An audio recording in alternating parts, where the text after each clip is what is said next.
I'm Mike Deeley. I'm the owner of Headlands Garage in Kettering. We're an independent garage which service light commercial vehicles, and we also own a fleet of taxis, 35 vehicles, which are driven by 70 drivers who work for us at KLM Taxis.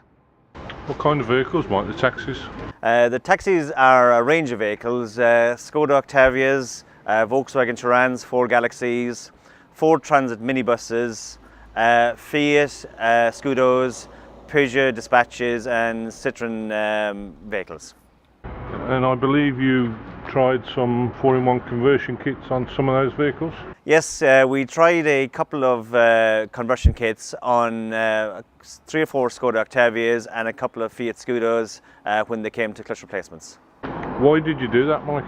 We did it initially in the hope that we would save some money because the cost of a dual mass flywheel is considerable, and when you've got 35 vehicles, it's a lot of money when each one comes up to be replaced. If there's a way of saving money, you're gonna have a go and see what happens. And you had some issues, I believe, with those? Yeah, we've stopped doing it. We have, in all the vehicles we tried, gone back to putting in a dual mass flywheel and an LUK clutch in them. We've taken out all the conversion kits, and there's been a number of reasons for that. Fuel consumption. Fuel consumption was a big reason. We track all our vehicles, and all our fuel cards are linked to our tracking system. Fuel is our biggest input after wages, and we found that we were having quite a considerable drop in fuel consumption.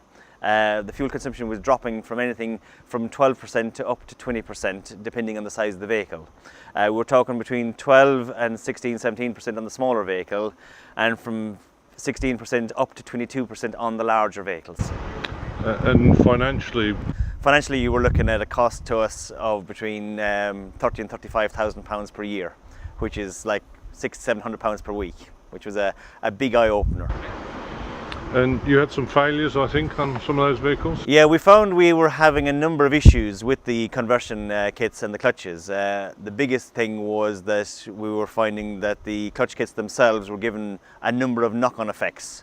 The knock-on effects we were getting included judder in the clutch when people were changing gears, particularly in the lower gears. And that affected us a lot because a lot of the driving is around town. Then we had engine judder when the car was on idle.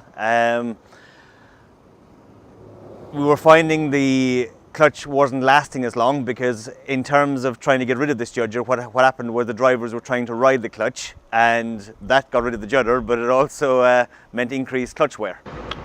From where were you before on your clutches, mileage-wise? On our clutches, we normally get between, depending on the driver and the vehicle and how many people drive the vehicle, we were getting between 70 and 100,000 miles. In some cases, that went down to 20-25,000 miles. Wow. And some people came back repeatedly for that judder issue? Yeah, we had a lot of issues because when somebody comes in with a clutch problem, whether the clutch is slipping or whatever, you fit the conversion kit, in certain cases it goes out, and what happens is this judder has a huge effect on customer satisfaction. People are not happy with judder.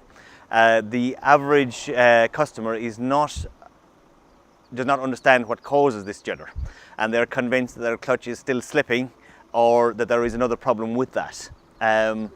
It's like everything else. The last thing anybody wants is the customer coming back once that they have spent a considerable amount of money doing something like replacing a clutch. What we found is a far more effective approach is to fit the correct clutch, the correct dual mass flywheel, and educate the customer as to actually what's causing the problem. And we talk to them about how to extend the life of the clutch by not resting their leg on the clutch, the amplification effect of the hydraulic system in the clutch, and how you need very little brake or clutch effort to actually start clutch wear. For example, if you take a 17-year-old girl who's just passed a driving test and a 45-year-old truck driver, if either rest their leg in the clutch, there's a marked difference.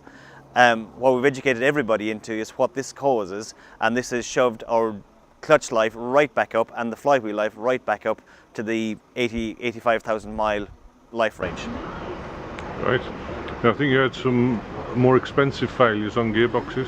Yeah, we had a couple where when we changed the clutch conversion kit that we actually snapped the input shafts on the gearbox. Rebuilding a gearbox on a 2-litre Peugeot engine will cost about 650 pounds plus VAT. On a Skoda Octavia they're slightly cheaper, but you're still talking 450, 500 pounds plus VAT. It's an expensive failure. Okay. And finally, Mike, your message to all the garages out there who are being sold these things? I think the clear message is to fit the proper clutch, fit the correct flywheel, and educate the customer as to why clutch wear occurs, how it occurs, how to minimize it, and maybe move the left leg a little bit to the left. Okay?